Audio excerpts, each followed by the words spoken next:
Being single and happy as is a skill, and you can learn it. There is a method to this. There are steps to this. And honestly, by the end of this video, you're gonna know exactly how to get there.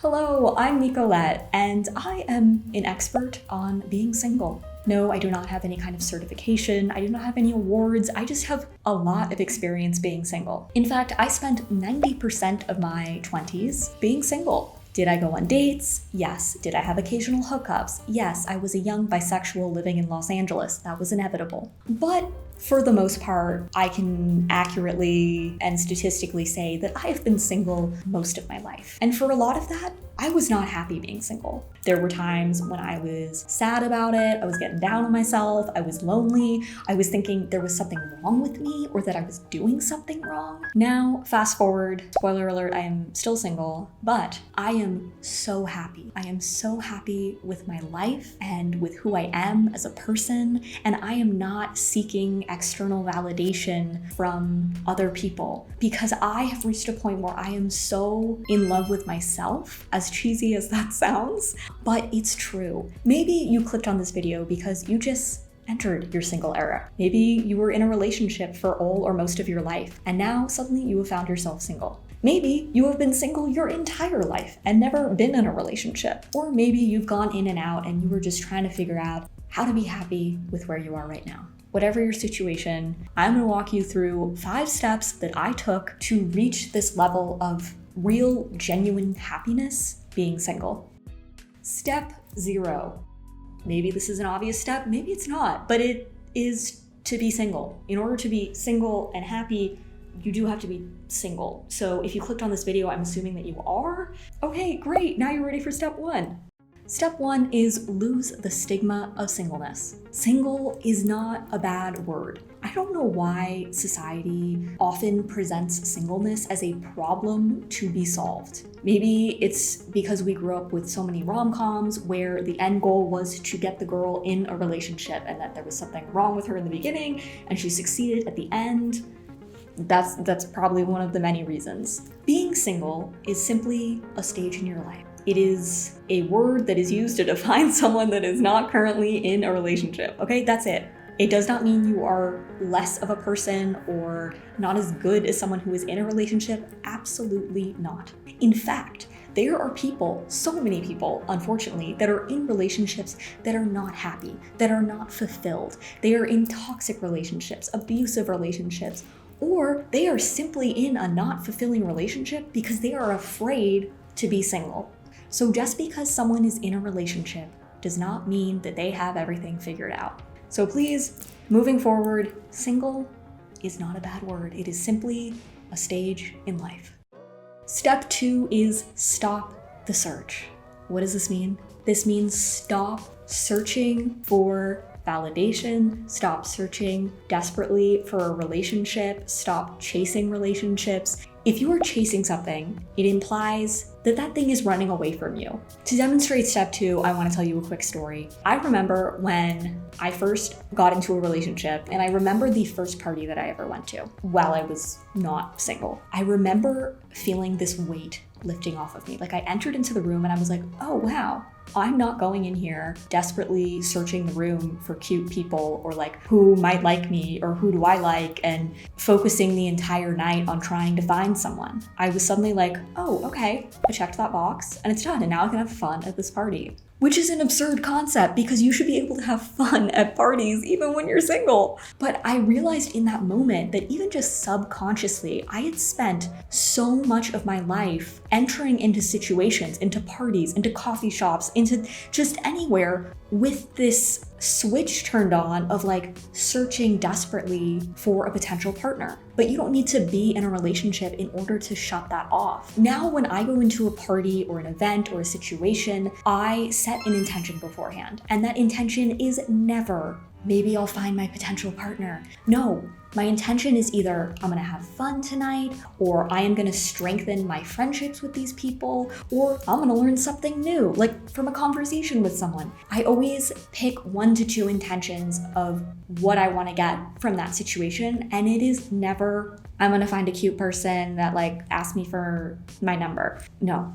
There are so many exciting things to experience in this life, and you should not be using brain power and time and effort worrying about who in the room might like you. I found that the best dates that I've gone on, the best, most amazing people that I've met have always come from situations where I was absolutely not looking on or focusing on finding someone to go on a date with. It was coming from scenarios in which I was genuinely being myself, having a good time, because that is when I was lit up and my most authentic self. And that is what attracted people to me and attracted the right people to me. Trust that the right person will find you at the right time. All you have to do is show up as your true, authentic self. And if you don't know what your true, authentic self is, don't worry, that's gonna be in step 3. Step number 3 is by far the most important step. If you only take one step away from this video, this is the step. Get to know yourself. Wake up call. You are always with yourself. You are the only person that you have to spend the rest of your life with. You are the roommate that you cannot evict. You better make friends with them. If you have spent your entire life in a relationship and you have built your self-identity around that other person, when that person leaves or when you leave that person, you might not know who you are. You might not know what your interests are or what lights you up, what you want, what your passions are. So now that you are single is the time to explore that, to discover that. And that is so exciting. What music do you like to listen to? What movies do you like to watch? What books do you like to read? What topics light you up that you want to learn more about and talk about?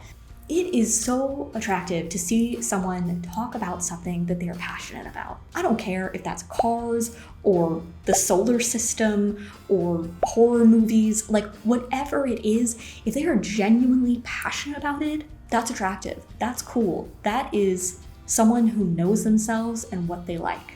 So if you have spent most of your life defining yourself and what you do and what you listen to and watch based on another person, now, congratulations, you are in an era where you get to discover what you like and what you want. What a time to be alive. Step 4 is hype yourself up. Yes, this is the part where I tell you to look in a mirror and say positive affirmations.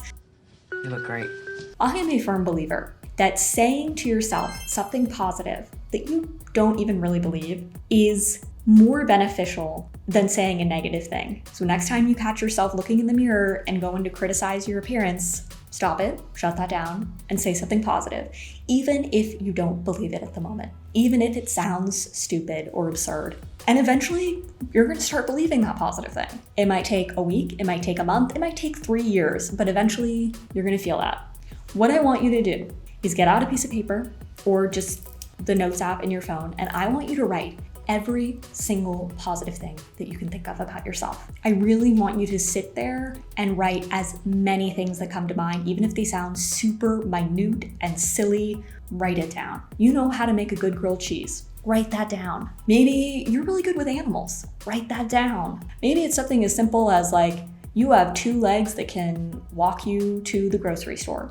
Amazing. Write that down. And when you have finished this list, you are going to see how much you bring to the world, even if that's something as small as making a good grilled cheese sandwich.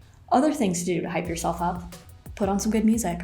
I am such a fan of any time that I am feeling lonely or down, I put on some music. So maybe create a playlist of some high vibe music, whatever puts you in a good mood. And if you start feeling down on yourself, if you find yourself criticizing yourself, if you start feeling lonely, put on this playlist and start dancing. That is gonna get the endorphins flowing, that is gonna raise your vibration, and you're gonna be in such a better mood. Essentially, what this step is, overall raising your vibration, your positivity, but it is finding the validation that you're seeking in someone else, in the external world, in a partner, in yourself.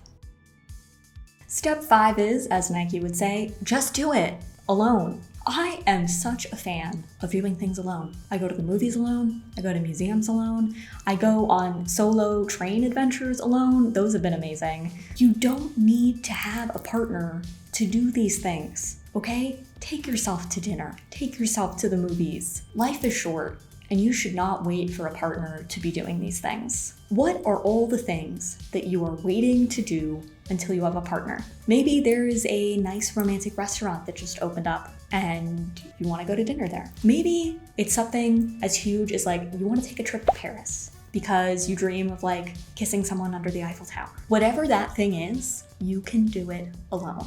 Okay, maybe not the like kissing under the Eiffel Tower, but you know what, honey? You can go see the Eiffel Tower on your own or bring a friend with you. All the things that you're thinking you want to do with a partner, like go to dinner, go to the movies, go on a trip to Paris, you can do that on your own.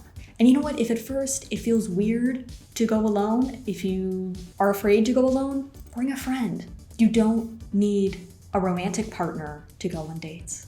And you know what's great? Being in your single era, you can pick the restaurant, you can pick the movie. There's no discussion, there's no debate. You're calling the shots.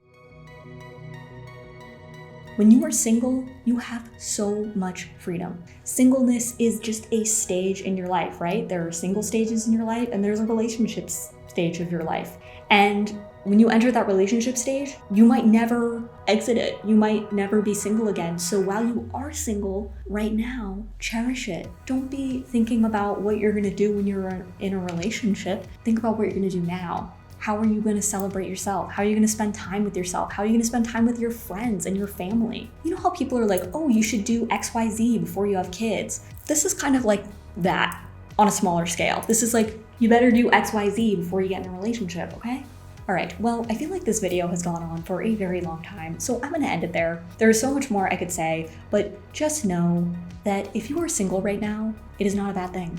In fact, I would say it's a great thing. It is a gift, especially if you have been in a relationship like your whole life. This is a new era. This is your single era. And if you really want to be in a relationship, know and trust that you will get that. You will find a relationship. You will find your person in the right time, in the right place. And for now, just for now, you're single, okay? So you're gonna make the best of that time.